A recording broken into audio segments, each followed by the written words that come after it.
You're listening to Seattle Real Estate Podcast. What's up, my friends? What are we talking about today? The California Supreme Court rules it's unconstitutional, not in the Constitution, goes against the Constitution to detain people in jail because they cannot afford bail.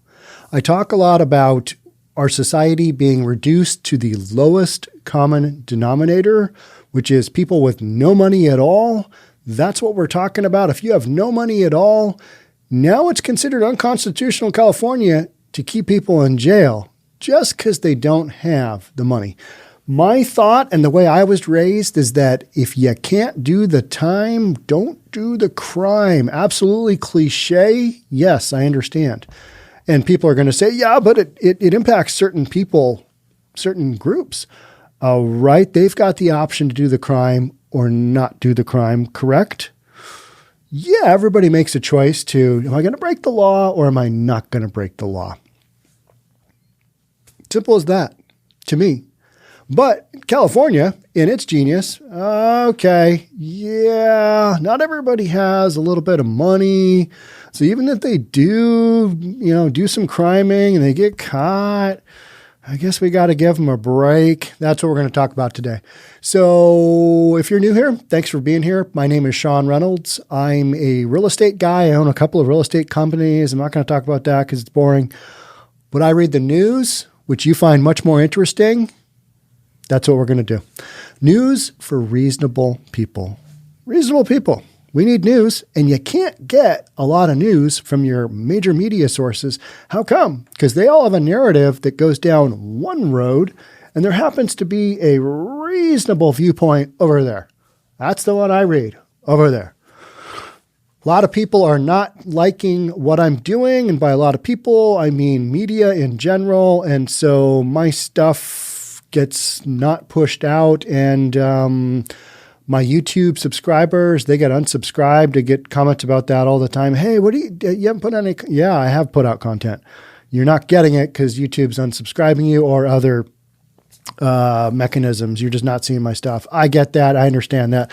I'm putting out an opinion that it may not be entirely 100% mandated by major media. It's just, I'm not going down that same road. I'm just talking about stuff that I see and giving my opinion, and the powers that be don't like it. So the best thing you can do is share my content. Like, subscribe, hit the notification bell. All right, let's get into it. Enough of me babbling about nonsense you do not care about. California Supreme Court ruled on Thursday that it is unconstitutional to keep people behind bars simply because they cannot afford bail. What are we doing here? How does this work? Literally, you put a law into place. You put the bail requirements into place, typically a recommendation, a range. And then now we're saying, we got to give these guys a break because they got no money. They've been criming a long time. They haven't been able to put away much in the way of savings for bail because they knew they were going to do some time at some point. They had life circumstances come up where they weren't able to accumulate enough money. They don't have money. We got to give those folks a break. We have got to apply the same lowest common denominator to everybody. That's a massive oversimplification, but it also kind of feels, and I know a lot of you guys feel the same way, is what are we doing? This doesn't make any sense. It's kind of like in real estate. I had an issue yesterday, and I am going to talk about real estate for a second because it is relevant. And I know you guys don't care, but it's what I do for a living. And so we had a situation where somebody wanted to back out on a transaction very last minute. It was maybe was it $1 million deal? No, I think it was a couple $1 million deal in Seattle. And the buyers, they got cold feet last minute. And they're like, we're going to bail out. To another one of those, hey, Sean, you're going to get sued. That happens about every other day in my line of work. Hey, Sean, you're going to get sued. All right, bring it on. It's not the first time, and it certainly won't be the last time. We'll deal with it, whatever, got to deal with it. And so what happened is that they had enough earnest money down, like 30, 40 grand, something like that. And earnest money is what keeps you in the system. That's the reason you might not bail out just because you woke up and you didn't really feel the vibe of that home that day. It's a good faith to the seller. Earnest money is a good faith to the seller that you will go through with the transaction. If you don't, you give up your earnest money. Well, same thing about criming. If you commit a crime, you're going to have to go to jail or possibly face jail time, because those are the consequences of what you've done. Now, on a temporary basis, until you get convicted or let off, like in the case of Seattle, 99.999%, almost the same percentage that if you get the coronavirus, you will live. Almost that percentage, not quite as high as that. In Seattle, if you get arrested, you're going to get set free, because we don't have time to prosecute people. We've got homeless encampments to work on, and we've got all, peaceful protesters and all kinds of other stuff going on. Crime, that's just not that big of a deal here in Seattle. We just let our people roam free and do their own thing. But it feels like in California, they're basically just saying, well, if you can't pay, we need to work on that. The unanimous decision signals that going forward, California judges will be required to assess a defendant's ability to pay bail when they set it. What? This is just nuts. Why is it the judge's decision? If somebody breaks the law, there's a set of prescribed guidelines for if you get convicted, how much time you'll do. And there's also, set prescribed how much bail should be. Whether people can pay for it or not, that doesn't matter. That's the point, is if you do something, there's consequences for them. In this case, you can't pay. Well, we're going to let you out anyway. I hope you don't run away, because you don't have much on the line here. And that's my whole point to the earnest money thing, is that if you're a buyer and you're in a $2 million deal and you wake up one morning and think, I don't really like that house, you can bail out if you don't have earnest money. If you're a criminal looking at doing a crime and you're like, there's really not much in the way of consequences if I do this crime, get arrested, got to make bail, because I got no money. I ain't got no money. They're going to let me go free. Do your crime in California. Just did a podcast. When was it? I think it was earlier this week. The podcast stories all kind of blend together after a while. And it was the district attorney in Kern County, which holds the city of Bakersfield in California. And they're basically saying, hey, here's what we do in Kern County. I suggest you go do your criming down in LA County, because here's what they've got going on there. Just the laws and the approach to crime are wildly different. Well, in California on a state level now, the judge is going to be required to assess a defendant's ability to pay bail when they set it. So you got one more thing a judge has got to do, right? Crazy. What we hold is that where a financial condition is nonetheless necessary, the court must consider the arrestee's ability to pay the stated amount of bail and may not effectively detain the arrestee solely because of the arrestee lacked the resources to post bail. Why not? Hold him there. If he's done a crime and it's under consideration, is it really going to hurt anybody to hold him there? I mean, we've got criminals here on the streets that are of Seattle, do a crime, come back a few hours later, different crime. I mean, just that is not protecting the citizens of whatever city you're in. It's just not. So Justice Mariano-Florentino Cuéllar, I butchered that name. She wrote on the decision. I'm not even going to try and pronounce that name. It's just, I don't know. The justices concurred that there may be circumstances where the need to protect community safety may conflict with the arrestee's fundamental right to pre-trial liberty. Again, if you commit a crime, there's consequences. You got to deal with them. That's how I see it. Maybe you see it differently. Maybe you want to let these guys go free. I don't know. What do you think? Let me know in the comments, right? But that being said, in order to detain an arrestee under those circumstances, a court must first find by clear, convincing evidence that no condition short of detention, no condition of just holding them in the pen, right, could suffice, and then ensure the detention otherwise complies with statutory and constitutional requirements. Our criminals are going to end up with more legal rights than us normal citizens not out criming. That's what's going to happen. Are you a criminal? Yep. Well, you got more rights than I do. You go out there, you do your criming. If I do that, I mean, it's crazy. It's nutty. No condition short of detention could suffice. So when are you going to be able to prove that? Somebody's done some really wild crime. They're innocent until proven guilty, right? So you can't make it based on that. So what would a circumstance like that be? I don't know.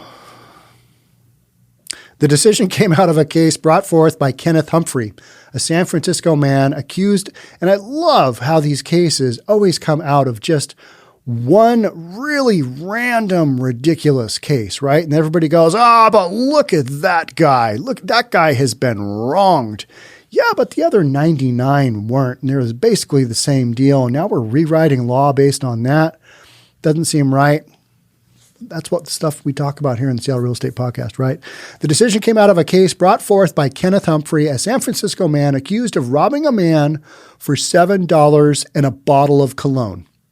Okay, that's his crime. $7. He took $7 and a bottle of cologne. I wonder what kind of cologne it was. What do you think? If the guy only had $7 on him, I bet you it wasn't. I don't even know an expensive cologne. I just don't.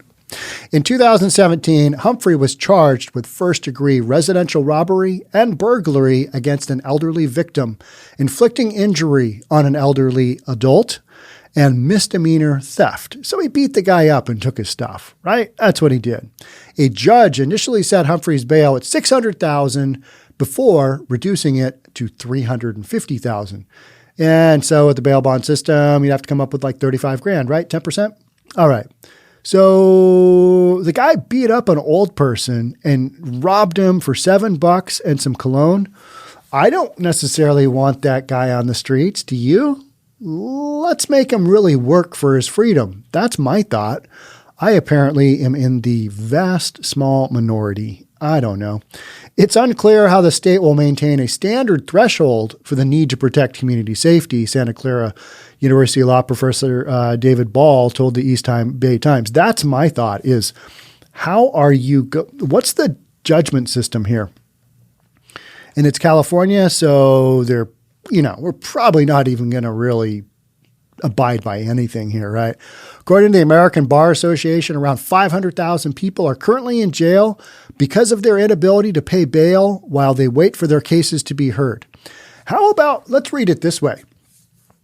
According to the American Bar Association, around 500,000 people are currently in jail because they allegedly committed crimes. How about that? Not because of their inability to pay bail, but because they got caught criming. That's what happened, right? Other people are going to, it's because their inability to pay bail. No, nonsense. That's silly. That is one of the things, but that's their personal problem. That's kind of the way I see it. Again, if you can't do the time, don't do the crime. Don't be criming. Criming, bad, right? The problem of being unable to make bail disproportionately impacts communities of color, according to Northern California American Civil Liberties Union.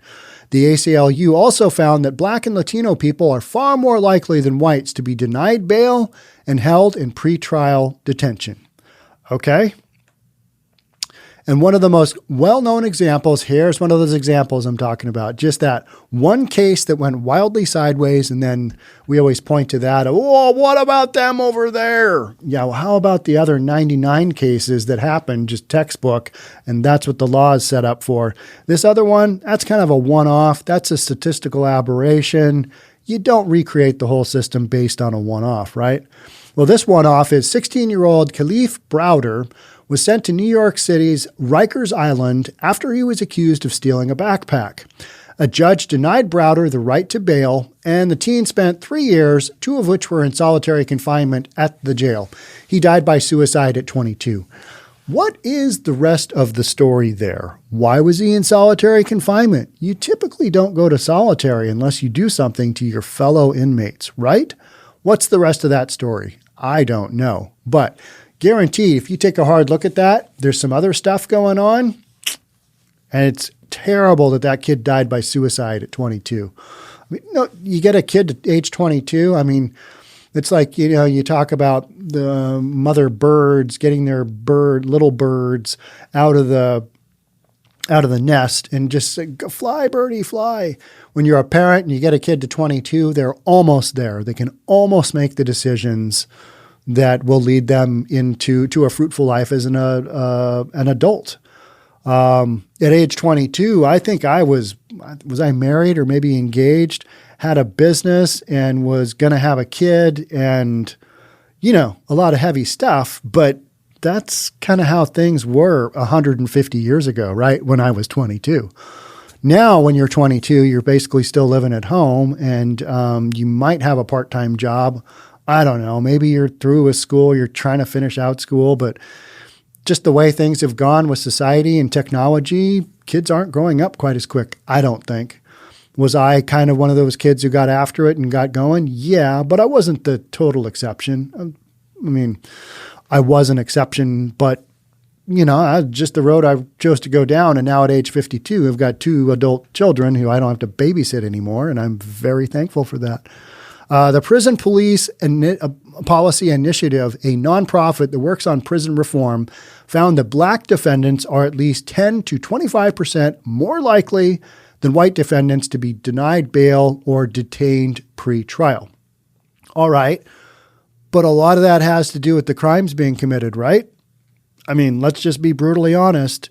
And you're going to get denied bail and detained pre-trial. You're going to get those circumstances are going to happen based on the kind of crimes you're committing. Additionally, the PPI, which is the Prison Policy Initiative, black and brown defendants receive bail amounts that are twice as high as bail set for white defendants, and they are less likely to be able to afford it. Bail reform organizations hope California's decision will help set precedent in other states. I don't know. This to me just, again, goes back to that. We are reaching for the lowest common denominator in all circumstances, and that is what becomes the norm. And by that, I mean, let this stuff rip, because if you can't pay bail, there isn't going to be any. That's what's going to happen. And all these people are going to be running around on the streets. And there's plenty of examples of people committing crimes. Just because they've got a crime going on and, they're in the system and they're booked, doesn't mean that their drug addiction stops. And all of a sudden they're like, I've got this one outstanding crime. I'm really going to go on the straight and narrow until I get this sorted out. No, that doesn't happen. If they're right back out on the streets, yep, they're right back out on the streets committing crimes. And that is what we are seeing. Here's the last quote. I am pleased other people will have the same opportunities I had to change their lives, and they will not have to wait in jail for years because they are too poor to pay bail. How about they don't commit the crime and they don't have to pay bail because they're not in jail? What about that? How about we work on that? That's too simple. Plus, it's reasonable. And as a society, we don't really want to do anything reasonable anymore. We just want to coddle our fellow human being. And safety of the majority is, that's low priority. Safety of the majority, that's us. We're in that pool, right? We're the reasonable majority. We don't have any safety anymore. Most of our safety mechanisms are being taken away from us. You don't have the means to pay? It's okay. Go ahead and steal that. Those kind of things, who gets impacted? Yeah, the person you stole it from. It's you and me. That's where we're going here, right? So this statement was made in the Huffington Post. Pleased to have the same opportunities, yada, yada. Don't agree with it. Not going to read it again, mainly because I forgot where it was in that paragraph. So, yeah, some crazy stuff coming out of California, but does it surprise you at all? No, it doesn't surprise me either. California is kind of just off their rocker with this stuff. It's like, what is going on down there? I used to really like to enjoy to visit California because when you grow up in the state of Washington, freaking cold here. It's not bone-chilling cold, and we whine and complain about being cold, but it's cold for like 8 months out of the year because wet and damp because it rains and then you don't see the sun for months. I bitch about that a lot. And it is true. You go down to California, like San Diego. Ooh, it's nice and warm there. Even in the middle of winter, it can be 75 degrees. You know, here in the state of Washington, 75 degrees is like middle of July. And we're like, oh, man. So if it breaks 60 degrees here in March, we literally have been looking at the weather the last few days because right after I record this podcast, going to go put a couple of new Sea-Doos in the water. Sea-Doo is just a brand name of a jet ski, one of those sit-down motorized water vehicles. They're pretty fun. Got a couple of those. We're going to start breaking those in, and we were hoping to have the temperature here in Washington State and in Bellevue break 60 today, but that's not happening. So we're going to go break in a couple of Sea-Doos in low 50 degree weather. And, in Seattle, you got to take what you can get weather-wise, and it's probably not going to be sunny. But we've got wetsuits, and you know what? Temperature of the water doesn't really change all that much from summer to winter. That's what we tell ourselves. And as we come out with chattering teeth out of the lake after breaking in the jet skis, we'll let you know how that goes. But that's what I'm up to here very shortly. Should be fun. Should be cold. You got to break those jet skis in before spring and summer comes because what are you going to do? That's what we're doing. Thanks for being here. Thanks for being part of the Seattle Real Estate Podcast. Love to have you subscribe, hit the like button, all that stuff. You know what to do. I don't need to tell you. Thanks again for being here. Thanks again for being part of the Seattle Real Estate Podcast. I will catch up with you guys on the next one. Until then, stay safe. Catch up soon. Bye.